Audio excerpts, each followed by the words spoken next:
Welcome to the 3Haunted podcast, where we bring you all things horror, supernatural, folklore, mythology, and all things that go bump in the night. Hey guys, this is your co-host Ashley, Gorilla Girl filmmaker, lunar goddess, and cinephile.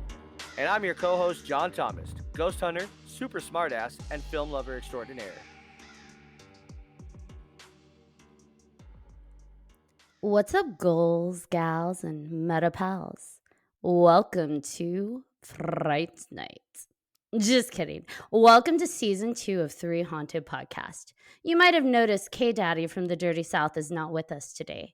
He's taken on some awesome opportunities and will not be appearing this season. We wish him all the best. You'll be missed, K-Daddy. Now enough of that sappy stuff. In today's episode, we'll be taking a trip down memory lane to the radical 80s and discussing some of our favorite horror movies.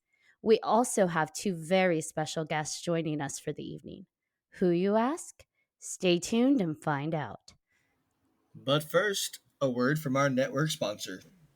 Are you looking for more awesome podcasts? Head on over to withoutyourhead.com for access to the Without Your Head podcast network, where you'll find a variety of podcasts sure to keep you entertained and coming back for more.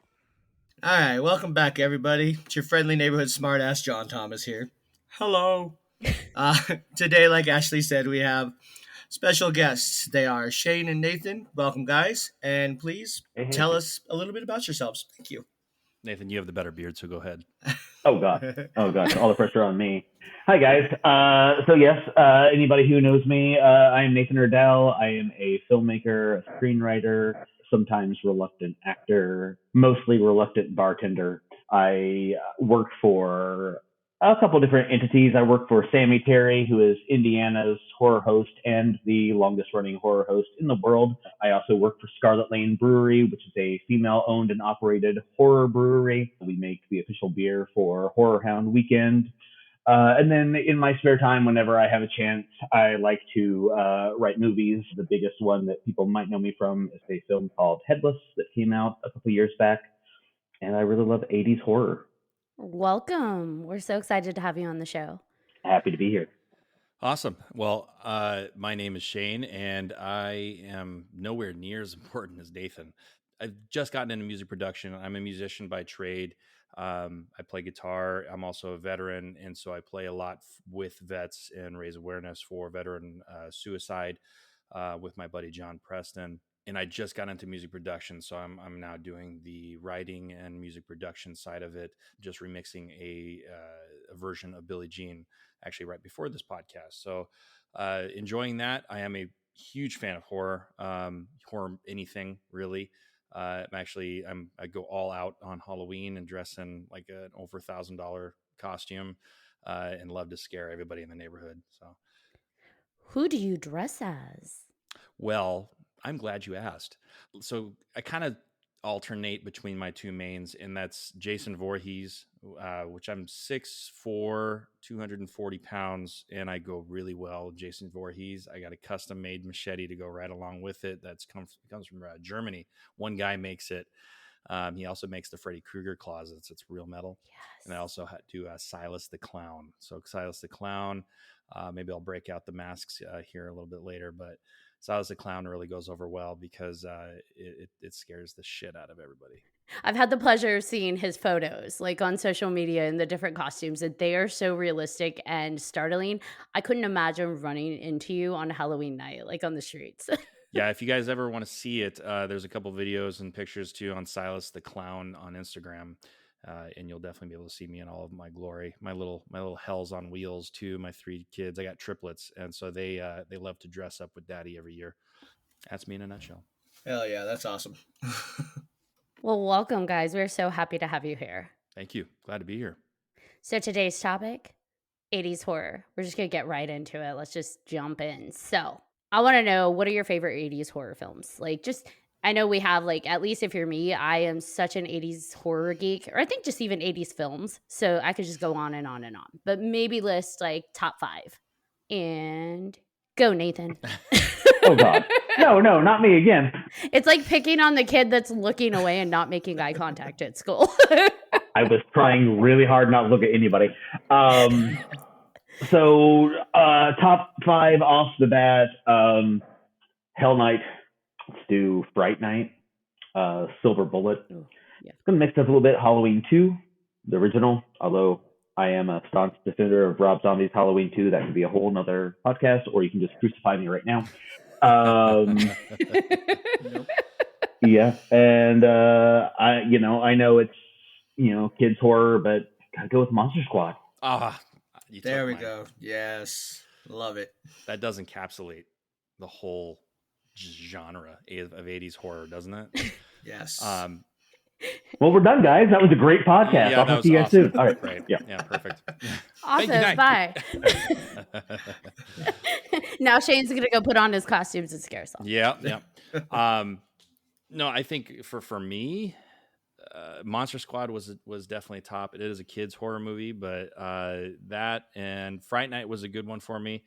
I would say American Werewolf in London. I mean, just everything that they put into that movie to make that werewolf still to me is the scariest werewolf I've seen.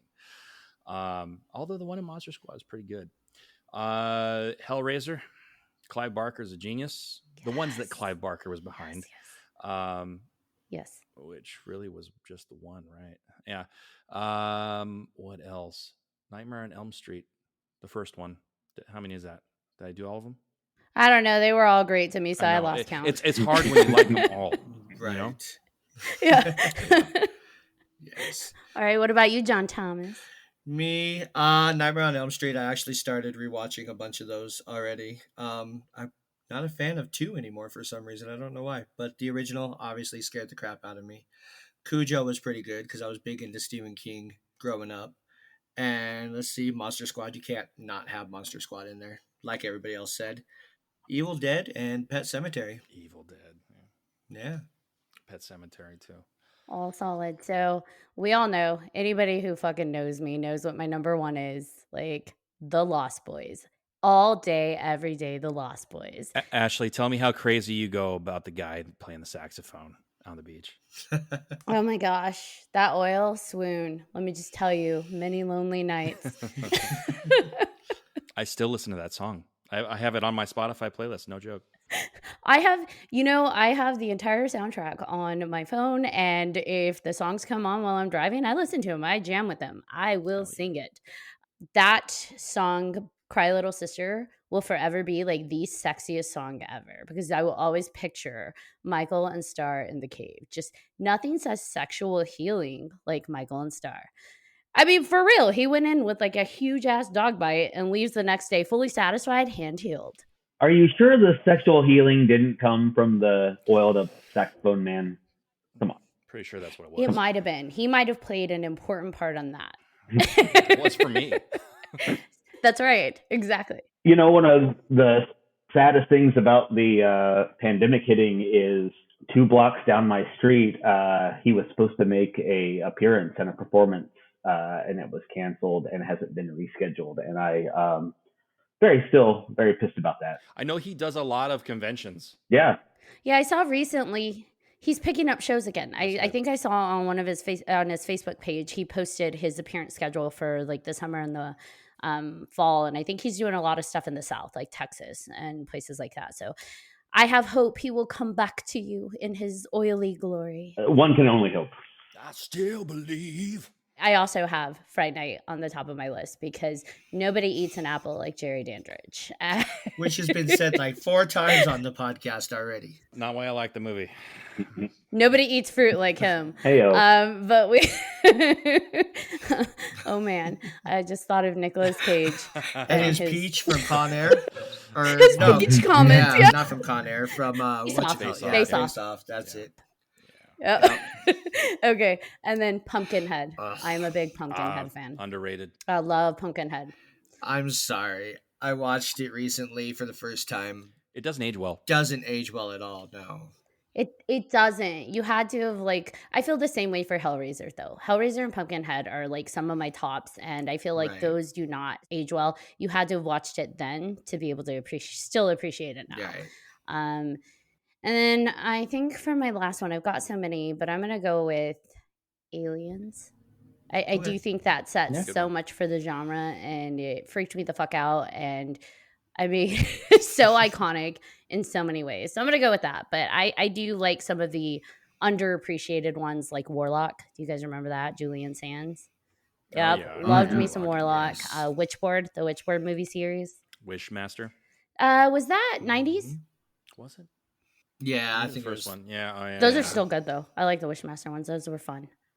What about Leprechaun? Was that 90s or was that 80s? That was 90s. Yeah, it was early That was 90s. Oh yeah, Jennifer Aniston's nose before she fixed it. Yeah. Oh my god. Before she fixed it. You guys.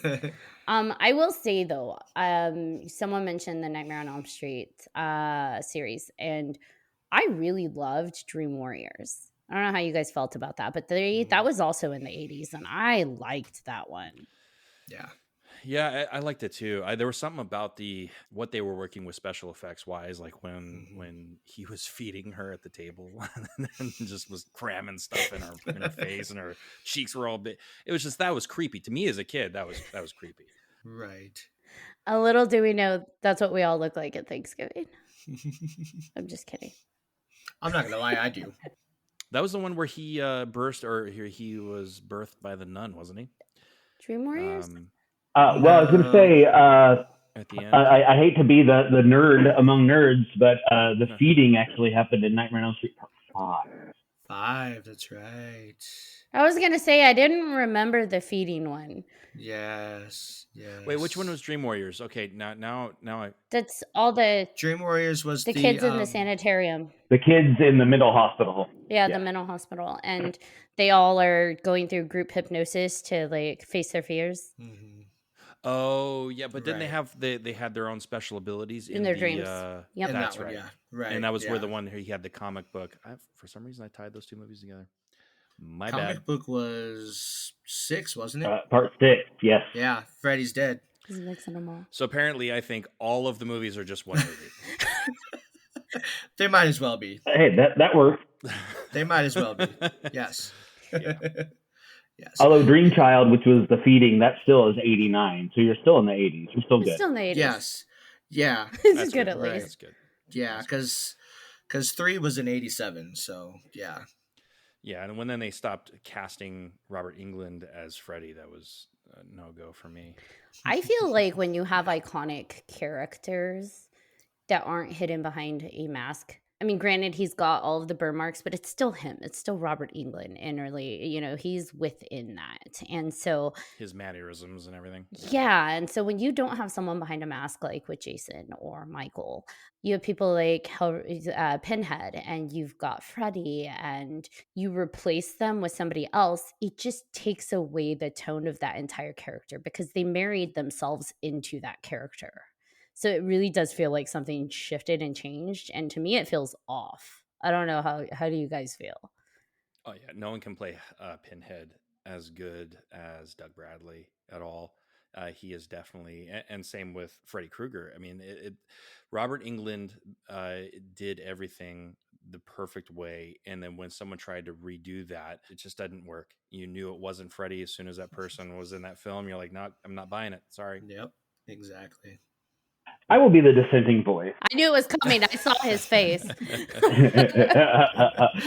of all, I feel like in a remake, I mean, if you're going to go the extra mile and remake a movie, I don't want to see the same person because it's a remake. That's a chance to reinvent. However, I think that, because, I mean, you got to think about this. If you go back like ages and you think about, you ask somebody who their favorite Dracula is, a lot of people will say Bela Lugosi, but a lot of people will say Christopher Lee. They'll be wrong, but they will say Christopher Lee. And so I feel like the bad thing about the remakes is that we just haven't had a good one that has had that kind of a killer. Like for me, I've said this up and down, if you were going to remake Hellraiser with a big budget and you'd never get this person to do it. However, I think Benedict Cumberbatch would be a hell of a Pinhead. I could see that. Actually. Yes, definitely. He's stately. He's tall. He's got good makeup or good facial structure for makeup. I think he'd be good.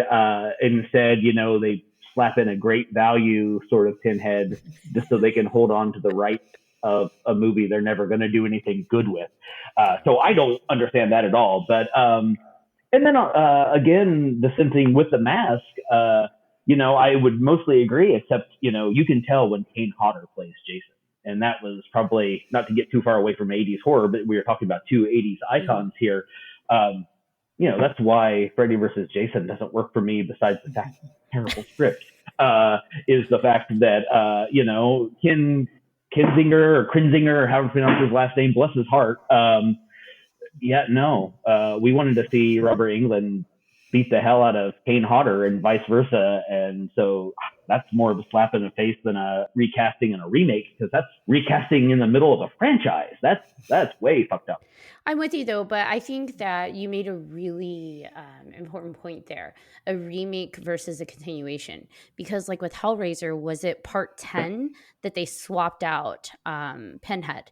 And so they switched from Doug Bradley to whoever the other guy was. And poor guy, like, you don't even know his name because he wasn't iconic. He didn't carry it. It didn't land.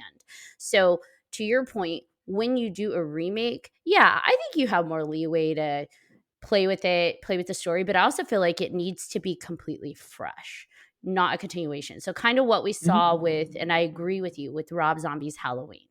It's Michael, but he gave Michael a different twist. It's a different, it's a more impactful, in my opinion, story. It's got more story to it versus this guy that's off chasing his sister. You got background to Michael. You actually kind of almost feel sympathy for him with some of the stuff that Rob Zombie introduced. So it's like, okay, he took a different take on Halloween. He changed it just enough that it's different, but it's still tribute to the same concept. So I love what he did with Halloween, and maybe I'll be crucified for that. No, and I agree with Nathan with the whole remake versus continuation, and same with you, Ashley. There's a big difference between continuation, and I feel like they dropped the ball big time with the whole Hellraiser series, because after, what was it, 3, they weren't continuations. They were completely different films with completely different plot lines, with like, okay, what is that going on in Europe? I'm not sure what is happening in the train station. And like, so I feel like certain movies, they kind of lost you, and they were trying really hard, but they had different writers. They had a different director. They had everyone that was different, and they lost what really made that film important. And that was the connection that Clive Barker had to it initially. And so everybody that watched the first three films, I feel like they didn't really lose that connection. Maybe 3, but 1 and 2, they had that connection. And if they would have continued with that passion, or continued with the plot line and the storyline, then yeah, it was a continuation. But I feel like everything after that was just, okay, now you're just trying to remake it in your image as a director or a writer, and it's not working. What about The Howling? How'd you guys feel with that? Do you think that like the first one was solid, and then they just thought, hey, this werewolf did well, let's keep it going?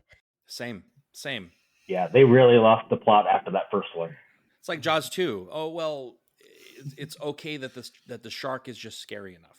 We only need it to be scary. Okay, then we can sell tickets and sell, and that's just, it's not enough, especially when you've built an iconic image on a movie. Now everyone thinks everyone calls it a cult classic, but really, like, people who are involved in these movies and involved in like, you look at us, we love horror. We love everything involved. It's not just a scary movie. It's creativity. It's, oh my God, the camera angle. Oh my God, the jump scare, the way they look, how they stash that person in the corner. You wouldn't even know they were there unless you lightened up the screen. That stuff we enjoy. And for people who watch horror movies, I really feel like they enjoy that. But when you just solely just release movies based on, oh, it has this character in it, and we're going to try and sell this movie based on that, you're just releasing a straight to red box piece of garbage. I may be crucified for that, but we're all getting crucified. I feel like there's a joke in there somewhere. Jesus wept. Oh, there you go. All I keep doing is picturing The Exorcist. So Yeah. Oh God. Oh no. Which part?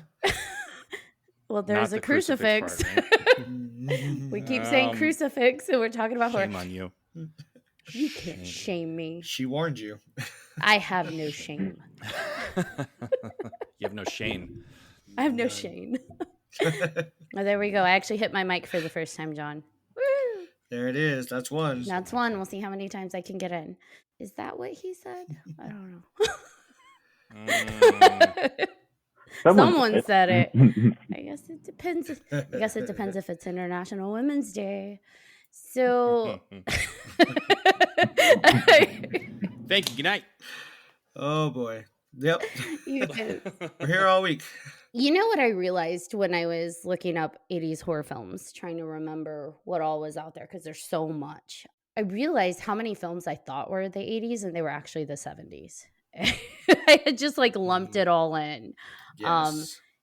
Like which ones? Well, like the first Halloween, Amityville Horror. Granted, they were on the cusp, but still, I mean, they were technically 70s films. Or like Carrie, I totally forgot that was 70s. And that wasn't even like cusp. Still scares That's people. mid 70s. And shame on me. I actually thought that. I for some reason thought Exorcist was early 80s, and that was actually early 70s. So tisk on me. Can you imagine being in that movie theater during the first screening of Exorcist? Oh, man. That would be great. Oh, Same with Aliens. I mean, that too. People were passing out and throwing up in the aisles. I can't, like, I think that growing up in the 80s, I desensitized to that really fast. But I was also watching films I shouldn't have been watching. Like, I was starting with Hellraiser and Nightmare on Elm Street, and it's like, well, shit, if I could watch that, like, Same. I'm good. Anything else? I thought I was good until, what was it, the 2000s, when we had torture porn come about, and then it was like, I thought Hellraiser was intense, but I was wrong. Hostel proved you wrong. Oh yeah. See, I can't. I don't know. Maybe I'll be crucified for this, but I can't get into just constant gore. Just no plot, just gore. I had a big issue with the Saw series. That's why you need gore with plot, like the Fly remake, which is a great 80s horror film, which was definitely the first film that made me gag, like out loud. The minute that he took his fingernail off, or when he vomited on the donut. Yeah, those are rough. Agreed. But man, 80s was a great time for practical effects. Yes. Right? Yeah. Yes. Give me a goopy monster any day. That was actually what I was going to ask you guys is, why do people remember 80s movies so well? What makes that decade so memorable? And Nathan, I think that for me, it's what you said, the practical effects.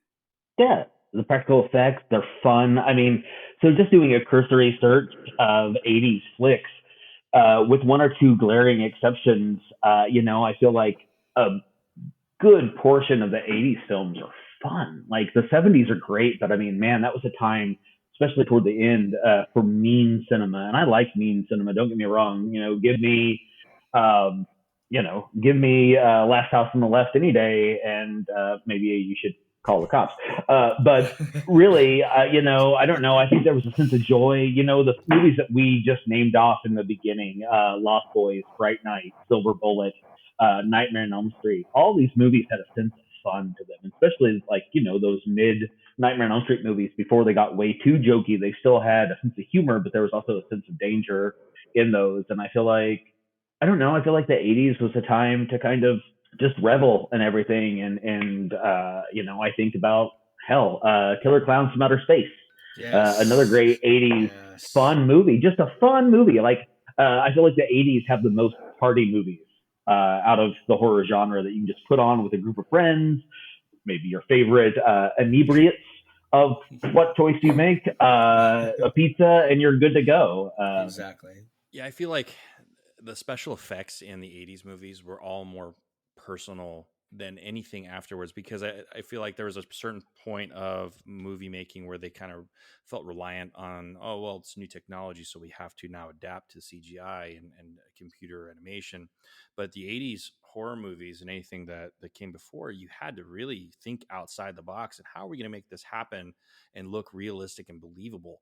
And now when you do that, you have that in the film. I love hearing the story about aliens, because when they first saw that alien burst out of the chest of the person on the table, they had no idea what was going to happen. And so they didn't tell them until they enter that room because they wanted the reactions to be real. And that wouldn't happen with CGI. You wouldn't see that genuine, you would never do it. And that's why it was such a great film. Same with The Thing. Like The Thing was just, oh my God, like you can't do that now. Now everyone just kind of gets lazy and does CGI, and it's not as personal. I think there was a movie I just watched recently that I did a review on, and I know it's not 80s, but it kind of speaks to that, where it's like they had two different creatures in the movie. And one of them was, obviously, it was CGI driven. It was created and it was digital.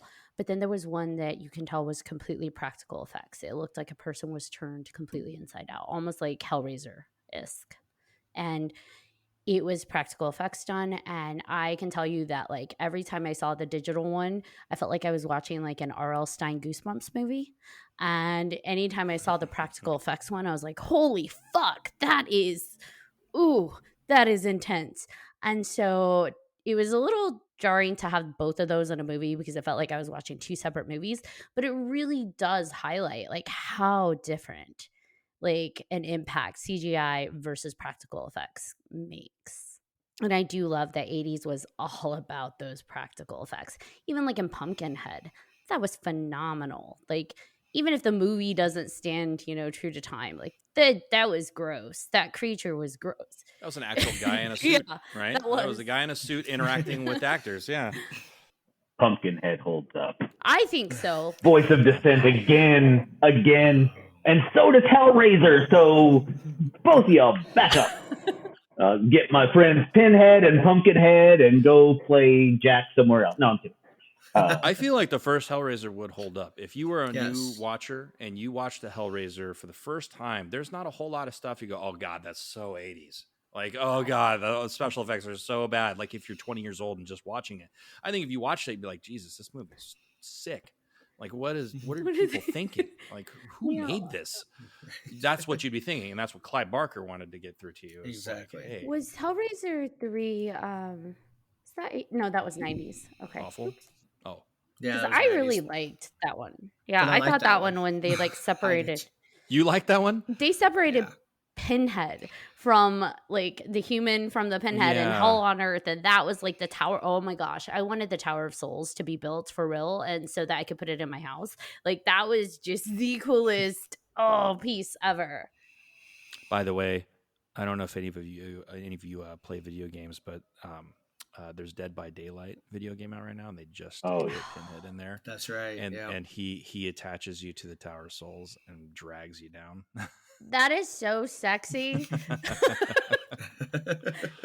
There's an unfortunate edit that they've made because, the iconic line, the box, you opened it, we came.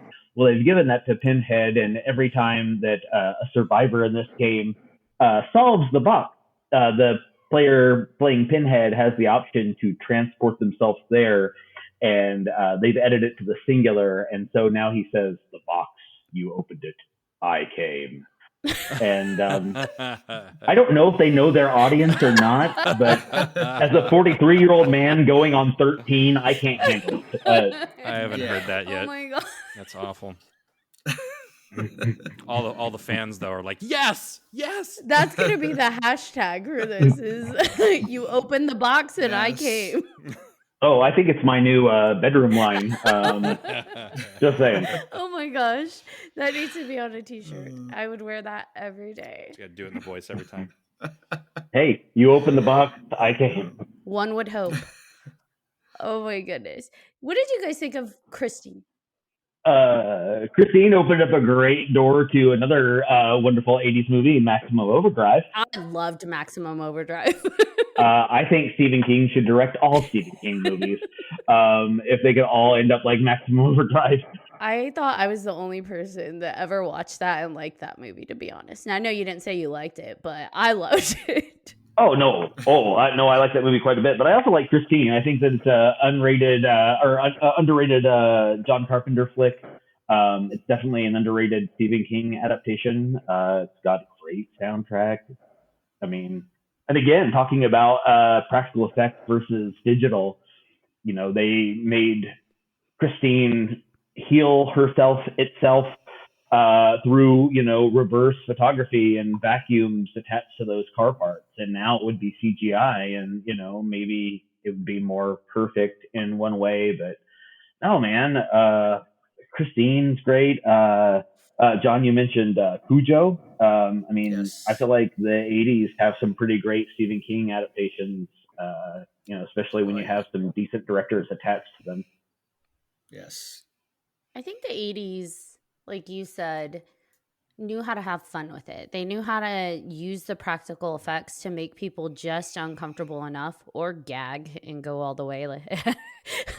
But they also knew how to really finesse in the humor so that people wanted more. They wanted to stick through that kind of disgust and see what happens. I mean, I think about my list of movies, and it's like most of those have a lot of comedy in it. Like The Lost Boys, that's hilarious. How many quotes from that movie? I will quote in probably a day. Don't judge me. And it's just like they're funny. It's funny, and but there's also like there was true horror in that. Like the Nazi skinhead scene where they like the vampires go and feed on the guys around the campfire, and there's that one part where he bites back like the skull of that guy. He like literally scalps him with his teeth, and it's like, holy shit, that is an intense feeding scene. But then I walk away from the whole movie saying that was fun. And they're intense looking vampires. Yep. They make them scary. No, I completely agree. The other movie that's kind of in that same, the thing about the '80s is I don't think they made the monsters into the joke. Right. They had all this fun around them. Return of the Living Dead, another great '80s horror film that has quite a bit of humor to them. But that scene where Lena Quigley gets overtaken by zombies, pretty fucking scary. And then she comes back all zombie hot, and then I'm like, yes, I'm all for this.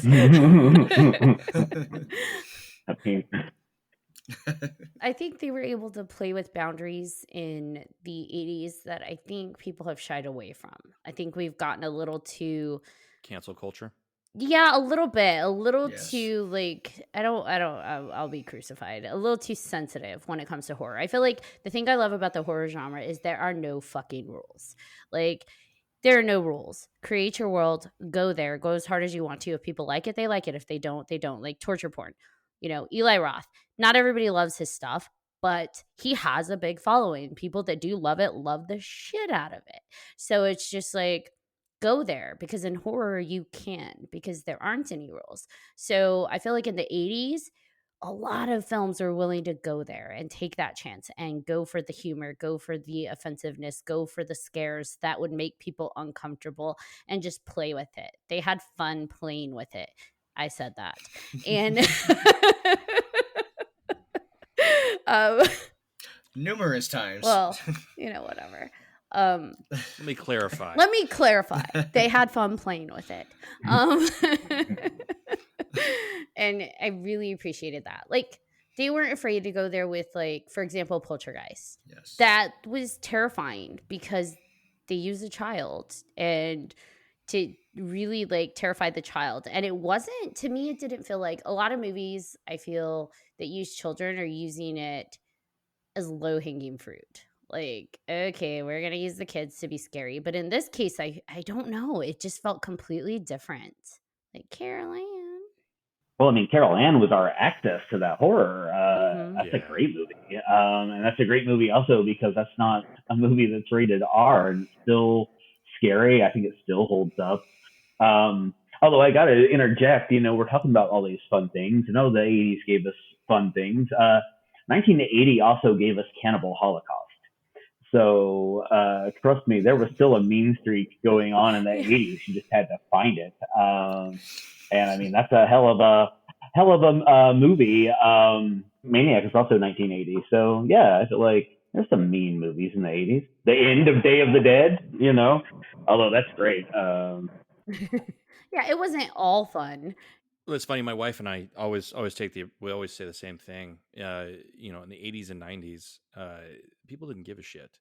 Like the parents didn't give as much of a shit. like, hey, go ahead, go walk down to the rec center. Now, you would never let your kid walk down the rec center by themselves nowadays without some sort of, I don't know, pepper spray or some shit. It's just because we're more informed. People are becoming more politically correct now, where we didn't care as much back in the 80s, and we were able to make some great stuff because of it, and say, hey, balls to the wall. This is what I have to offer you guys. Yeah, you did have your mean streak too. Because I know there was like one of my favorites that I don't know, not everybody's heard of though, is 976 Evil. And yeah. Loved that one. That was Robert Englund's directorial debut. Right? I didn't know that. That was like, I mean, granted, it had some jokes in it, but that's a mean movie. That used to come on late night on like Cinemax, 2 a.m. I used to watch it every single time. I enjoyed it. Starring Fright Night, Evil Ed, actually. Yep. I love me some Fright Night. Was Fright Night 2 in the 90s with his sister? I can't remember. I don't think so. I think it was still in the... I think it was like 88, 89, maybe. I don't think 88. It was close to 88, okay. There you go. Yeah. I liked part 2 as well. Children of the Corn. Children of the Corn was I fucking awesome. love that series. Those are mean movies too. Excellent. Oh. Those are so mean. I still like... Every time I pass a cornfield. I'm going to say, I was going to say, every time I'm on a road trip, I pass those cornfields and I'm like, nope, not stopping here. He who walks behind the rows. I don't need corn tonight. Nope. There was a one, I think it was a Stephen King film, but I may be incorrect, but it was one where there's this little gnome or troll that would... Cacti. Thank you. God, I love this guy. Right? It's like he makes movies or something. It's weird. No, I'm just a big nerd. That's all it is. I think it's safe to say we all are. Yeah. Right. Fair. We're good. We're all in good company, or similar company at least. We haven't even touched on Child's Play. That was 80s. Yeah, I was going to bring that up. That was 80s. It's my son's favorite movie. 7. What? That's How old funny. are your children? That's hilarious. They're 7. You've done well. My nephew's 4 and he loves The Conjuring and he watches Chucky. So yeah, he likes Child's Play too. But yeah, I remember when that movie came out. My brother had a My Buddy doll, which was the basis kind of Chucky. Yes, mine did too. My mom went and watched the movie, with my dad on a date and everything. And she took it and she's like, nope. She threw it in the garage and left it in there. She's like, I'm not fucking with this tonight. We're not doing it. I was like, what are you talking about? I was only like 10 or 11. I was like, what are you doing? She's like, yeah, just trust me. Like, Mom, that's how the mom in the movie died. Like, you probably don't want to do that. You don't want to do that, Mom. Just saying. Right? Don't disrespect Chucky like that.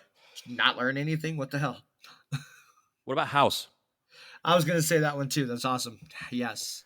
House and House 2. I'm sorry. Yes. House 1 scared the shit out of me as a little kid for some reason. My mom let me watch that movie when I was like 5. And I the Blue Lady Monster, I guess they call her the witch in the movie, in the casting, but the one where the wife goes down, pick up a shotgun shell, and she comes up as the big, fat, ugly, nasty blue lady monster, and that scared me as a kid. And then they toned it way down on number 2 and just went all for laughs. Yes. So I remember John and I talked about this because I think he disagreed. You don't like this movie, and I love it. Night of the Demons. Do you guys remember that one? Yeah. Oh, Night of the Demons is an amazing movie. That's what I'm saying. Such a good party movie. I love Such it. a good party movie.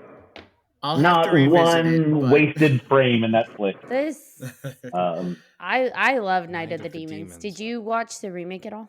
I did, and it's not bad. I mean, I did. If you can say that about a movie that has Edward Furlong in it, you're doing all right. And don't let me front. I fucking love Brain Scan. So when we come back to do the sequel and talk about 90s horror, we'll just talk about Brain Scan. I love it. He just pre-booked himself. There you go. Make a plan. Well, I don't want to get away from Night of the Demons, but I do want to say something about Child's Play before we get too far away from it. I was just thinking about how kind of like the zeitgeist of the day played in some of these movies, because, you have the rise of Cabbage Patch Kids and this commercialism pointed directly to kids. and that's how we got Child's Play. Also, if you look at the politics of the day and what, without getting too political, what Ronald Reagan was platforming on, I feel like those are totally the reason why the Friday the 13th films got so big. Any conservative parent that hated horror should have loved Friday the 13th, because Jason really did represent do drugs, you die, have sex, you die. All the things that your parents tell you not to do. If you do them, you die. Exactly. So we're just all going to die, guys. I'm sorry to say it. But yeah, no, I think the 80s was great for that as well. I mean, there was a lot of stuff going on into these movies. You sound like a gym teacher playing in the sex ed. That's what I was thinking. Mean Girls. You die. I feel like if I had to live by the 80s horror rules of like, will you make it to the end? I would die. I would die early on, like probably maybe the first 10 minutes of the film. I would survive, and that's about it. You always trip and fall too? Yeah. I like how he says too. Yeah, that one. That's why. Yeah, that one. I always break my heels. That's why you shouldn't wear those long, tall heels. I told you, if you're running tricks, wear the low ones. Good advice. Or is I'm gonna it? get fired off of my own Did podcast. you like I'm gonna right? get fired. Yeah. It's gonna be. I'm gonna put myself in timeout. I'm going to the corner. Next time it'll be one haunted, and it'll be just me going, I don't know what to talk about. Sorry. They're gonna be like, "Where's the girl with the potty mouth and the bad jokes?" Yes. She's in the corner. She's in the corner. She's in trouble. Pet Cemetery messed with me. I know we briefly mentioned that, but that one really, I don't know why. That one super got to me. Just that concept. Because you're a parent? No, Before when I or was a after kid. I parenting? wasn't a parent then. When I watched it as a kid, like that movie fucked with me. You don't have to be a parent for Zelda to fuck you up, I tell ya. Right? Oh, hell no. Ugh. Creepy ass. Something about just the little, especially the little boy, when he's just like in like, He was fantastic. you know what it is? I think it's because there's like, it's always been a thing for me. Zombies freak me the fuck out, and Pet Cemetery is basically, it's like a zombie, and so It's worse because a zombie is mindless and just going after one thing, whereas like Pet Cemetery, there's an intelligence behind that, and you don't know what it is, and it's scary because like, oh my god, this thing's inhabiting my little boy or that little kid. That's creepy. And now that kid's wearing a suit and a top hat and trying to kill me. The ant fucked with me too. The in the bed, or the sister. Mhm. I don't know, because that really used to mess with me. I would see like images of it pop up as an adult on like my computer if someone's talking about the movie or I'm Googling something about the movie. I'd see the image of like the ant and I'm like, nope, still freaked out. Still gets me. Well, it's a really interesting impression, like how they approach death in that movie. I mean, you've got the death of the college student who gets hit by the car that the dad tries to save and then is haunted by. You've got the death of the kid, of course. You've got Zelda, who was wasting away in this bed. I mean, it's all these just, death is ever present in that movie. And I mean, of course, death is in all of these movies that we're talking about. But I think something about Pet Cemetery really makes it personal. And it really makes it about how death affects families. I think it's really, I don't know, I think it's really fucking effective. It's also very mean. That goes against my little theory that most 80s films are not as mean as like their 70s counterparts. But Pet Sematary is pretty damn mean. It is. Yeah. I mean, it scared Stephen King enough to have him put it away for a while. So It is mean. And to your point, it is personal. I mean, they do show in a lot of these films, like people die, things happen, but we don't form an attachment to the characters early on and before the body count starts rising. And with Pet Cemetery, it's like they really get you attached to the little boy and the wife. And it's like, then they die. And you get his desperation to bring them back, and it's just like, geez, it's heartbreaking, and so it's terrifying and heartbreaking. So they definitely, like you said, it was mean. They learned how to evoke a different response than people were used to and assuming from 80s films. yeah. I agree. Like Serpent and the Rainbow. Remember that one? Oh, that's a great. That's a mean. That's super That's scary. a mean one. That is a great movie. I would say that and Angel Heart. Mhm. That's another good voodoo horror film. Yeah, both those are great movies. Serpent and the Rainbow, I think, is honestly pretty scary. I guess we haven't really we've talked about a lot of fun movies in the 80s, and I definitely want to come back to that because there's one glaring exception that none of us have brought up yet. But before we get too far away, The Changeling. If anybody knows this film, George C. Scott, not the Angelina Jolie film of the same name. Yeah, oh God, that was horrible. But yeah, the 1980s Changeling, one of the scariest films, I still think, and very minimalist. I mean, very much like Poltergeist as far as like, it's still surprising at how much scare that movie can generate. And there's also Tales from the Dark Side, which is a 1980s anthology that was born from Creepshow. Tales from the Dark Side, the movie, is kind of like the real Creepshow 3. Right. Tales from the Dark Side. Was that the one with the gargoyle woman and the kids? Yes. Steve Buscemi falls in love with with the gargoyle woman. Gargoyle. Yes.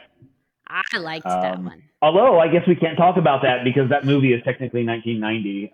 So boo me for bringing that up. But the series was 80. Right. How dare you ruin this? Save it for your next appearance on the 90s, remember? See, I'm booked already.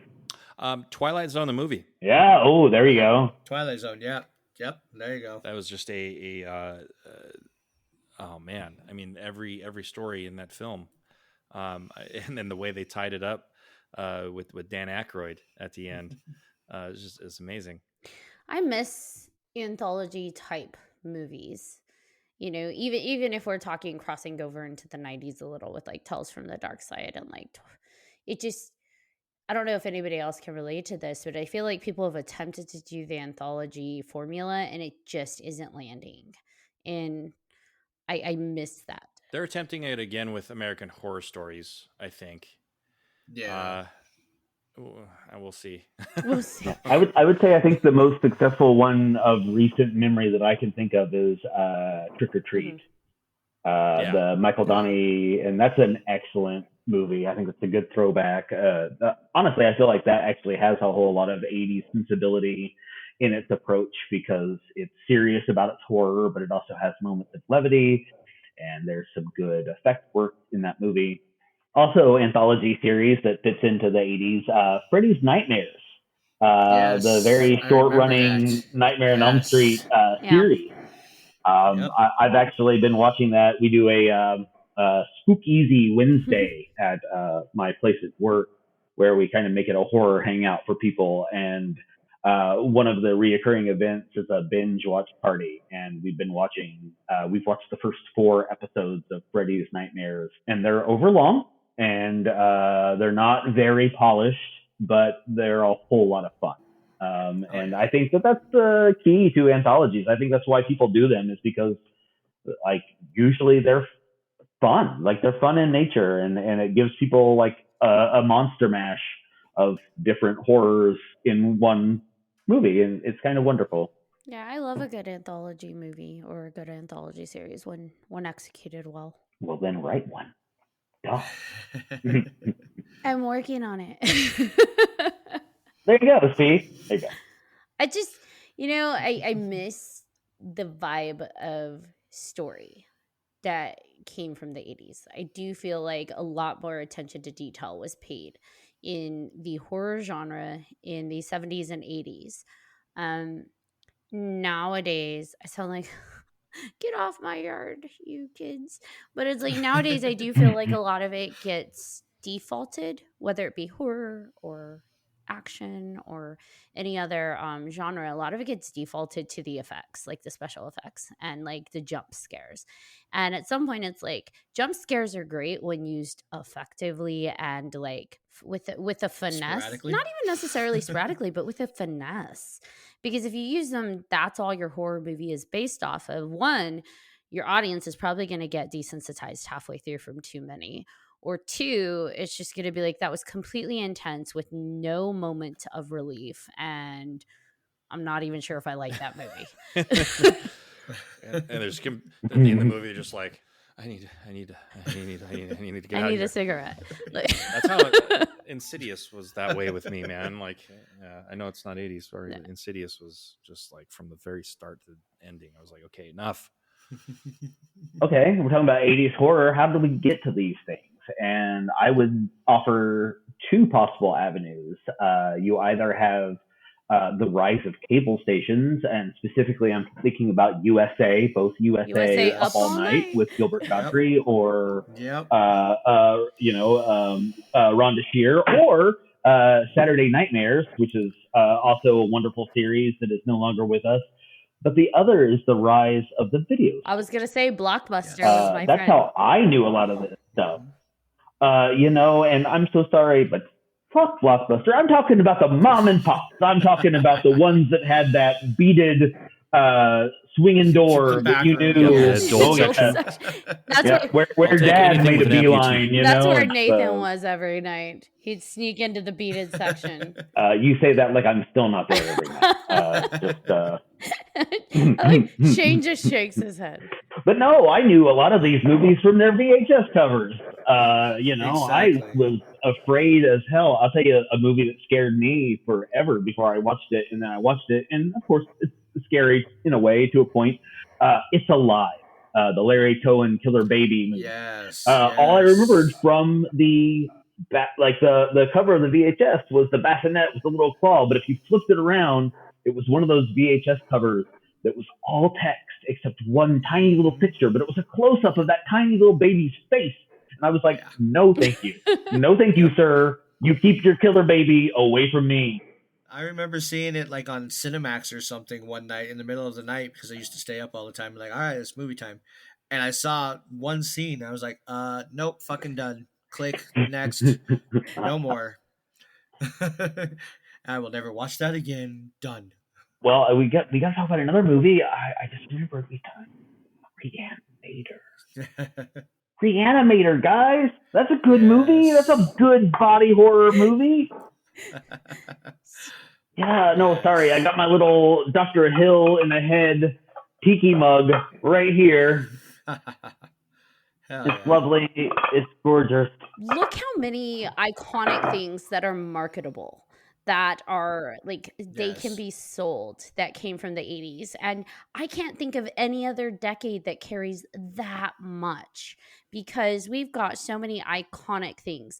Yes, that was the single most recognizable icon from the 80s is Freddy Krueger. Yes. More so than Ronald McDonald, more so than Ronald Reagan, to the point where, my parents were very 80s, which meant violence was okay. It was just nudity was a no-go.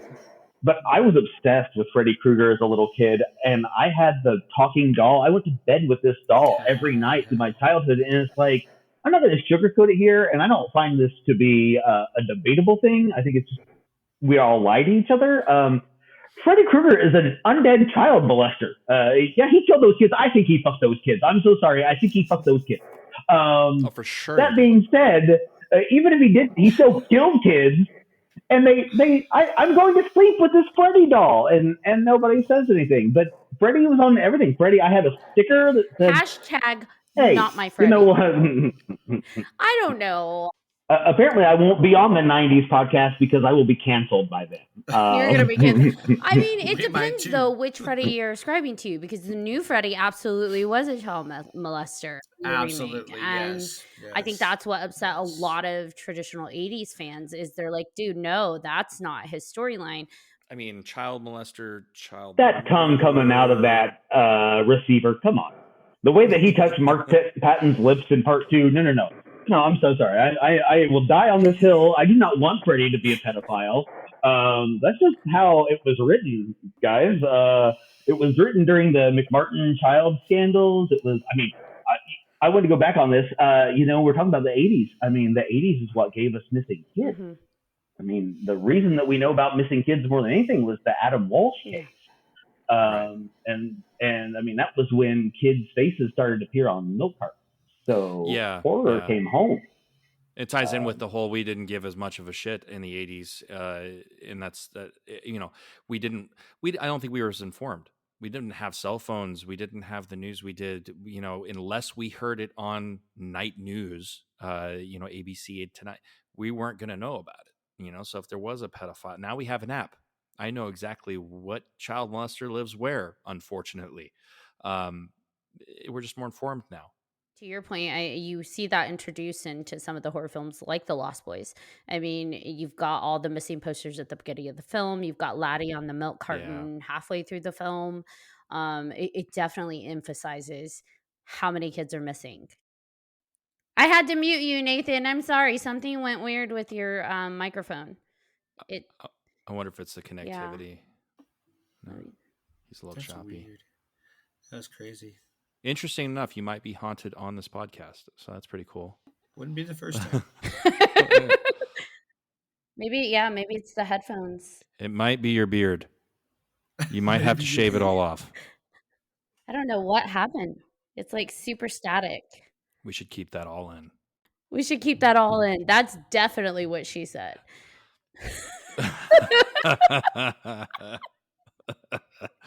To the elbow. Whoa. Oh, was that too far? I don't know. If it's to the elbow, yeah, probably. It's none of your business. Something crazy always happens when we record. It's always a good time at 3Haunted Podcast. Fucking A. Fucking elbow, apparently. Apparently. Forget balls deep. We're going elbow deep. Let's go. I like how Strange is like, oh, God. oh, man. Hi, guys. Yay, there we go. Welcome back. I think my I don't have a headphone jack in my laptop, so I had to use little Bluetooth, and they may have died. So maybe that was it. I'm not sure. Oh, okay. That makes sense. So we'll have to walk it back to where you first were going. And I don't remember what it was. Yes. What were we talking about? I'm not sure. Adam Walsh and being fingerprinted, and I don't know. I think there was a big fear for kids' safety in that. I think that may have, like you were talking about the Lost Boys, that definitely fueled that. The Nightmare on Elm Street series is at least partially inspired by the McMartin satanic abuse trials that turned out to be a bunch of hogwash. It's interesting that the 80s was such a fun time for movies in one way, but on the other hand, you had all this stuff actually happening. I mean, you have a lot of body horror in the late 80s because of, the impact that AIDS had on the world. So apparently I fixed my microphone to come back and get real serious with y'all. I know. I'm surprised nobody mentioned Gremlins. I was going to, and then I was actually going to mention Ghostbusters as well, because I was young in the 80s. I was born in 78. My grandma thought that Ghostbusters would be too scary for us to watch. Little did she know we were watching other shit that was way worse. So I take it based on your reactions, we do not count Gremlins. That's a fun movie.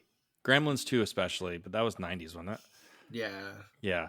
Gremlins 1 was fun. I don't think it was a scary movie, but it was definitely a fun movie, like something to watch with your kids and pass the tradition down.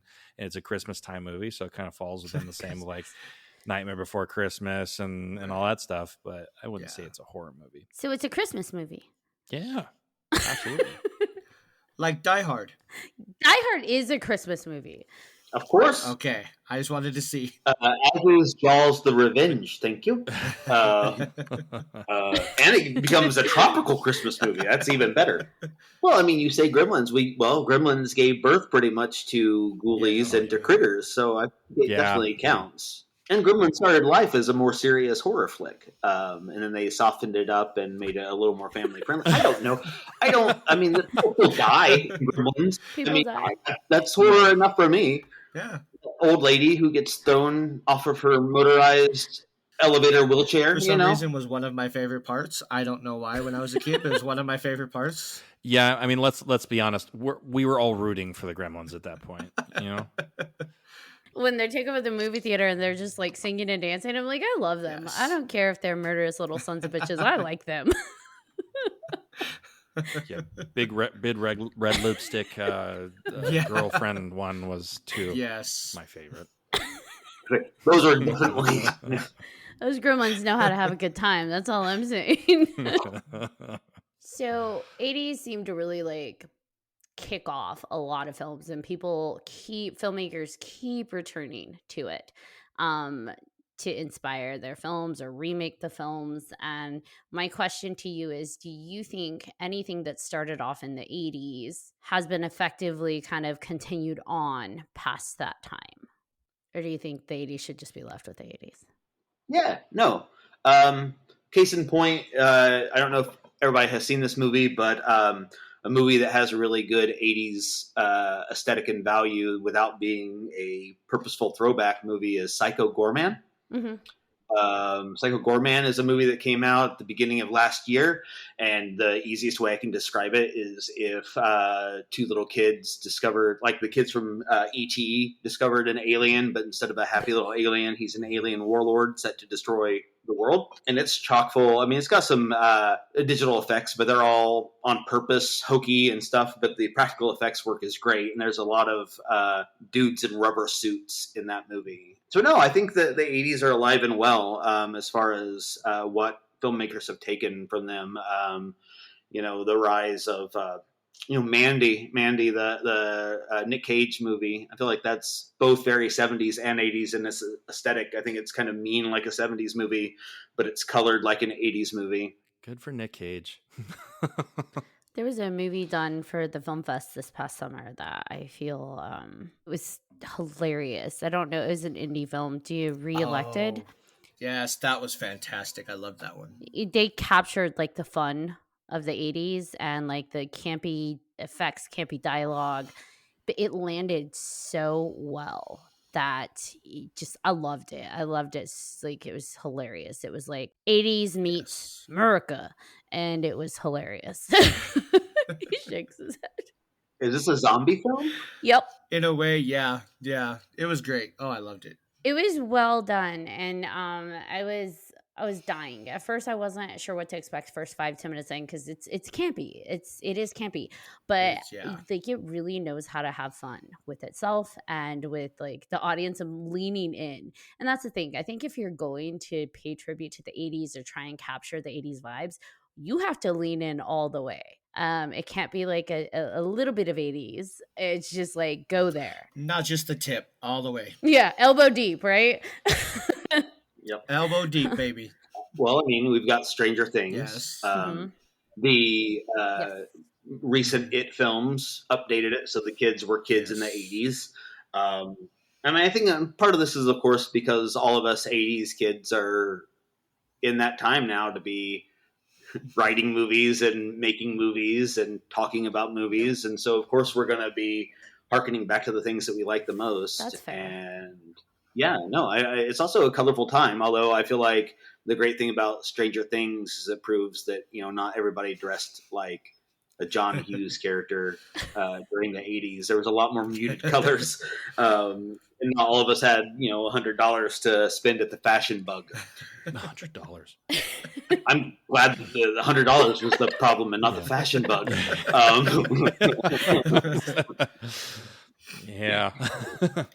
No, I think the 80s, for me anyway, especially now that I look on it, is the reason why like adults our age now look back on the 80s and think it as such an important time for just filmmaking and for overall just pop culture, is that as children we were a lot more vulnerable than we are now. We didn't have a lot of the safety nets that we have now, or the kids have now. The kids are really spoiled now. They are really in almost a sheltered bubble, whereas we weren't. We were kind of thrown out to the wolves, especially by our parents, because our parents had the concept in their mind that it was a safe world when it really wasn't. Or some of our parents did anyway. Like I said, I was able to walk like a mile away from my house with just my friend in cross railroad tracks and stuff. I would never, ever, ever, ever let my kids ever do that, because I know what's out there. And that being said, like that kind of translates into the movies, to where like we know those kids, in reality, they wouldn't stand a chance. They'd be dead, but somehow they survive. From a music perspective, I would say like the whole 80s genre, and you mentioned Stranger Things. It's actually translating into music as well, because now, and you see it with music like The Weeknd, Justin Bieber, the whole 80s vibe is coming back, unfortunately with a lot less feel, because they have no fucking clue what it's like to be raised in the 80s or to live in the 80s or to live. But they're trying to recreate that because they know it was popular. There's something alive about it. And they hear that sound. They hear the sounds and the way the vocals hit and the way the drum arrangements were done, like Phil Collins used to do, and the crazy Stranger Things sounding music that you have on the heavy keyboards. And it gives that, God, I'm in an 80s movie vibe. And I think that's what brings everyone back to it. Right now, I'm kind of mixing with certain 80s sounds on a couple different tracks right now. So it definitely translates into multiple facets of your life. I think you brought up an interesting point in terms of that, Nathan, that I didn't even really think about, is that why it's coming back and why it keeps coming back. And it's like, well, yeah, everybody who is actively able to make and create content right now, that's our age group. And so that's when they grew up. That's when we were in our formative times, right? Our formative youth and our impressionable developmental times. So those left an impact on us. So revisiting those moments, whether it be a Phil Collins, musical moment, or whether it be an 80s movie that really hit with us, and like Pet Sematary, like that freaked the fuck out of me. So to try and capture that again is an interesting point, because I guess I didn't really think of that, as I've been kind of judgy. I was just like, God, people, be like, be creative, be inventive. Don't just like return that machine just because you thought the formula worked. Like, I didn't think about the nostalgia piece, that the creators and the movers and shakers are maybe just trying to catch that moment that sparked their interest in horror film, their love and passion. So that's some fresh insight, Nathan. Oh, well, I mean, I think that, I mean, there is some truth to the fact that I think that, major studios like to profit off our nostalgia. I would even go so far as to say that sometimes our nostalgia is weaponized against us, or at least against our wallets. However, you also have people, I know that the original is 78, but, you look at people like, David Gordon Green getting Carpenter to come back and do the complete score for the new Halloween films. And those are all synth. Those are all very much, 80s sounds. I don't know. I think it's great. I think it's great. And I think there's a room for everything, because I also feel like people who offer blanket statements saying there's nothing new, you're just not looking hard enough. You're looking at what's being offered to you by, your Netflix queue or whatever Apple is shoving down your throat on their embedded ads. But I don't know. Who gives a shit? The 80s were fucking awesome, so give me all of it.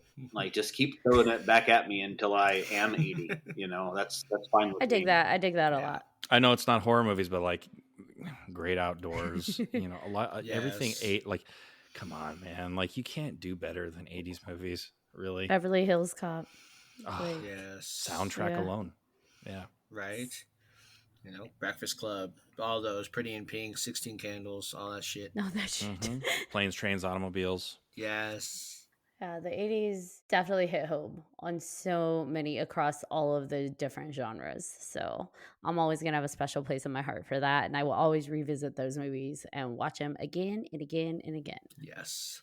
Well, thank you so much, guys, for coming on the podcast today, for being on our premiere. I couldn't have asked for better guests to help us kick off this season. So do you have any projects coming up that you'd like to shout out to? Anything you want to talk about?